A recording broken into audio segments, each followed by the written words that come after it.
Hello, and welcome back to Nerddom. My name is Matt. Thank you so much for being with me today. Now, with the new Indiana Jones video game coming out next weekend, or in a couple days, I was thinking, I haven't seen Dial of Destiny yet. So, I watched it. I know, year late, dollar short, once again. I'm always late. I should call this channel Late Nerd Late. Doesn't have a ring, but we'll find it. But before we get into that,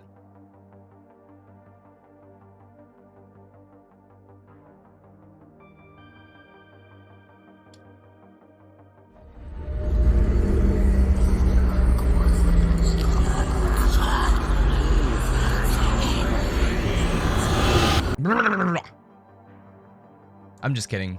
That's just electric lemonade. Homemade too. If you like what I do here, feel free to subscribe. Also, feel free to smash the like button.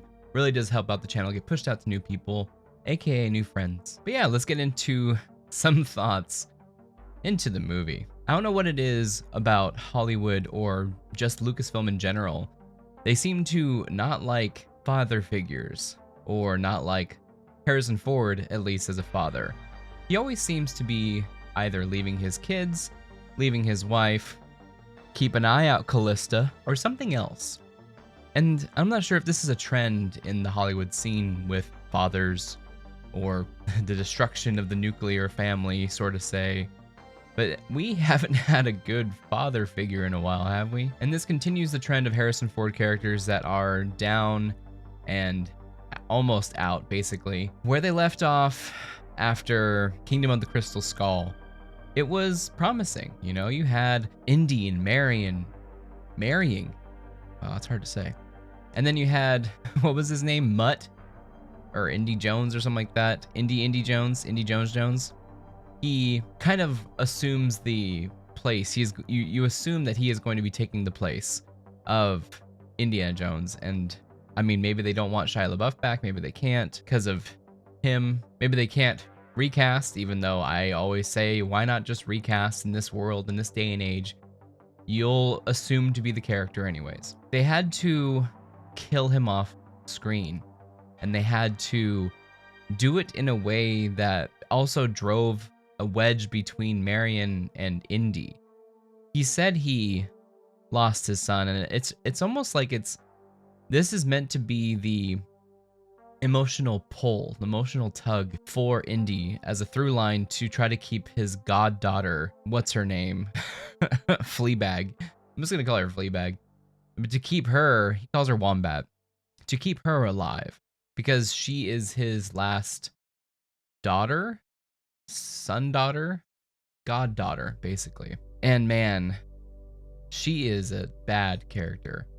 She is a character that gosh, they always say to try to make people sympathetic or empathetic towards a character.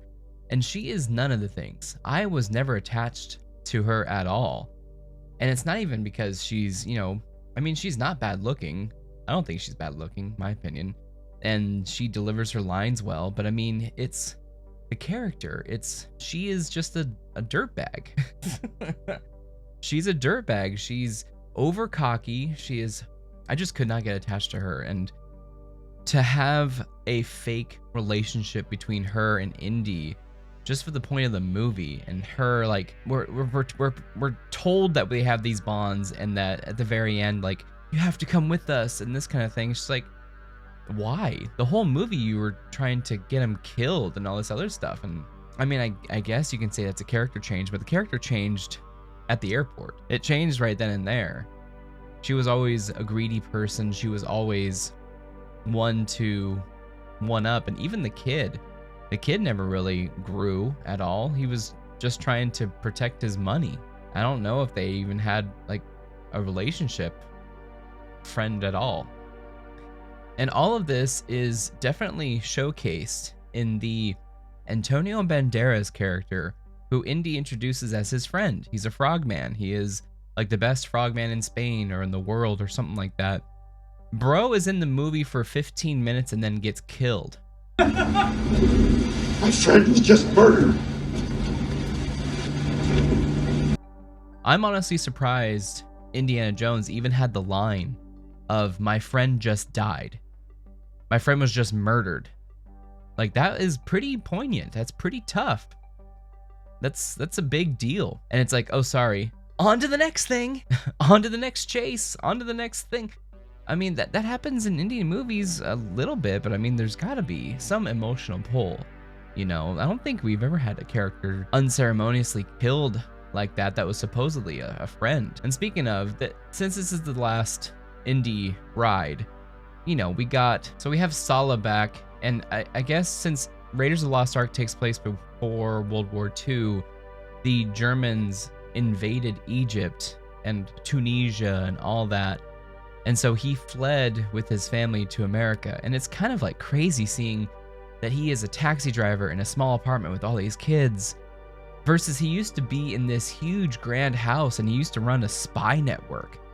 Like, and he's like, oh, Indy saved me. Look at my life I live. And it's like, what? Can he not go back to Egypt? Did he not want to go back to Egypt? I guess. I mean, it's New York City and maybe they're living better than they used to in Egypt, but it seemed like he was pretty balling in Egypt and then he's driving a cab in New York City. So it's like, is everybody down and out in the past? God, if he's happy, I guess he's happy. Speaking of happy, the only time Indiana Jones in this movie gets any amount of joy is when he is adventuring. It's when he is discovering and when he's getting a glass of scotch. I guess you can say that's been his character all along. He has the thrill of the hunt, the thrill of being in danger and all this other stuff. But man, there used to be some light at the end of the tunnel, and this one's kind of just dreadful. It's the way that Harrison Ford's playing him. I mean, there's still quippy moments, there's still happy joy moments to have, but it's just, man, it's just not the same. It's not the same at all. And I really hope they're not trying to pass the torch on to Fleabag Lady.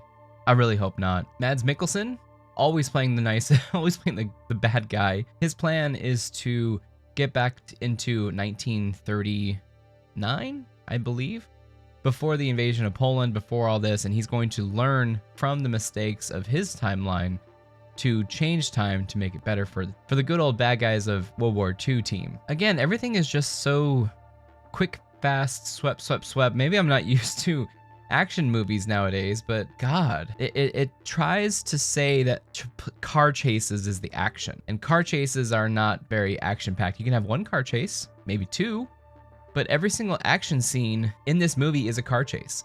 Someone got picked up in a car and they're riding after him. Someone is driving away from this. It's just so many driving scenes. They couldn't figure out any other action sequences other than driving. That's it. There's like 4 or 5 chase scenes.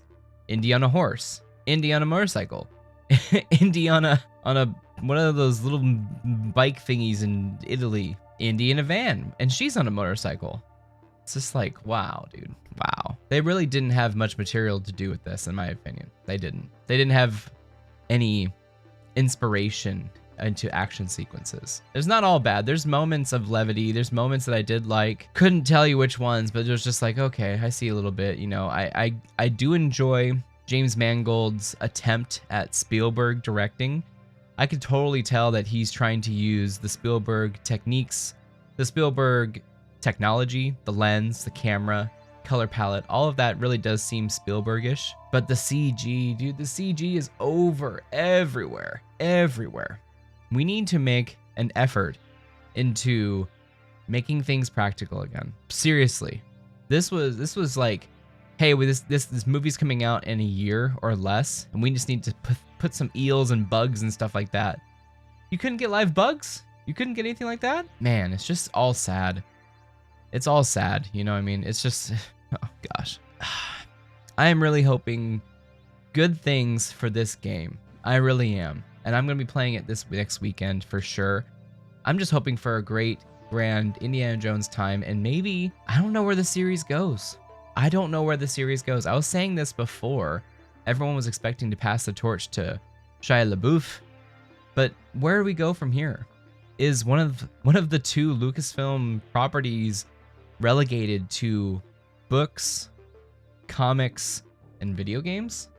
No longer making a TV show or movies? You know, we got the Young Indiana Jones Adventures that came out. Can they do something like that again?